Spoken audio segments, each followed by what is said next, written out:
জাতীয় সংসদ নির্বাচনে ব্যালট পেপারে না ভোটের বিধান ফিরিয়ে আনা হয়েছে। বাদ দেওয়া হয়েছে ইভিএম ব্যবস্থা। কোনো অনিয়ম হলে পুরো আসনের ফলাফল বাতিলের ক্ষমতা পুনর্বহালের সিদ্ধান্ত নিয়েছে নির্বাচন কমিশন।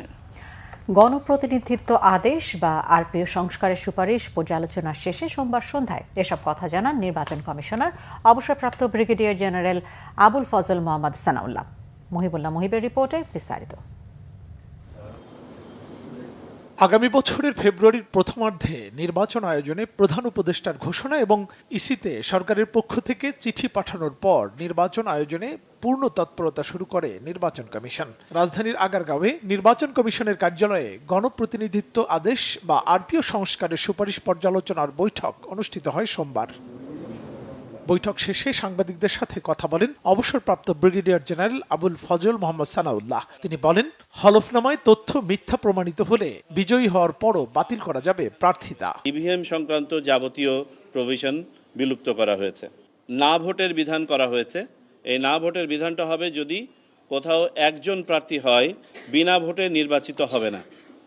সার্বিকভাবে না ভোট নয়, যদি কোনো কনস্টিটিউয়েন্সিতে মাত্র একজন ক্যান্ডিডেট হয় তাকেও নির্বাচনে যেতে হবে, তার বিপক্ষে না প্রতিদ্বন্দ্বিতা করবে।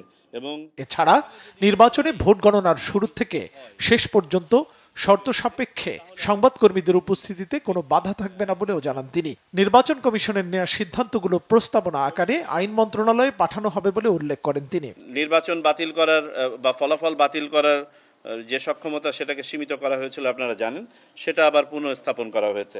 আরপিওতে এটার বিধান করা হয়েছে যাতে করে আচরণবিধিটা যথাযথভাবে প্রয়োগ করা যায় এবং এটা যেন আপনার একাধিক মাধ্যমে যেন প্রয়োগ করা যায়। উপদেষ্টা পরিষদের অনুমোদনের পর আরপিও সংশোধন অধ্যাদেশ আকারে জারি করা হবে বলে জানান এই নির্বাচন কমিশনার। পর্যবেক্ষক এবং সংবাদকর্মীদের মুহিবুল্লাহ মুহিব, বাংলা ভিশন, ঢাকা।